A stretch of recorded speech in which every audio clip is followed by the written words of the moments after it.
चूड़ा दही के भोज हिनकर दियोर के बड़ पसंद छनि। सुखले सुखले सबटा चीज रहै छनि कुछो के त ओरे ले में चूड़ा दही 4 गोटा के। हां काल हमरा त 2 आदमी रहथिन, आई 2 गोटा आर आबि गेलखिन हैं, तेगर दही में 4 आदमी के। आई में दही त दही 5 गोटा के। चूड़ा कर हमरा गलती से 4 आदमी बजा गेल रहे रो।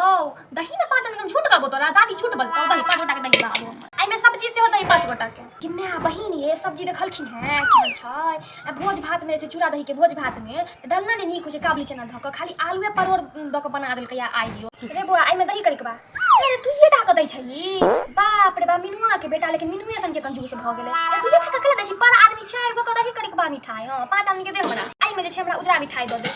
ए बहिन ये देखथुन ये क्या नवा फखरल फखरल उजरका छै, एहन त उजरका मिठाई भेलैया। काल बुझलखिन काल में सकरौरी छूट गेल। हम कहली बौआ हमरा त काल सकरौरी नहीं भेल, तो कहया कि अहाँ के अपना ने ध्यान देबक चाहिए जे अहाँ के सकरौरी नहीं भेल ल जइतौ। हम कहले अच्छा हम बिसरि गेलौ जे नहीं ल गेलौ त मैं पहुंचवा दितौ। तो कहै छै कि हमर बात मरि गेल, अहाँ के सकरौरी के पड़ल है नहीं करितो। यहाँ नहीं रहे उपाय त बाप कहने रहे हम भोज कर लेल। हैं बहिन ये बाप जे जीवैत रहे 1 गिलास पानी त उठा के देले ने भेले। आई रसगुल्ला पेंतोआ आके कहै छै सकरौरी त के भोज करै छै।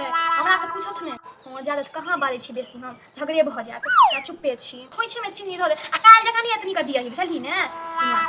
छड़ा बड़ कंजूस छै। हां एकदम म्याओ से कंजूस में टाइप गेले। मिनुआ एहन नहीं रहे। दही रे में दही भर के दही पूरा भर दही। जाय छियन बहिन काल भेट करबै।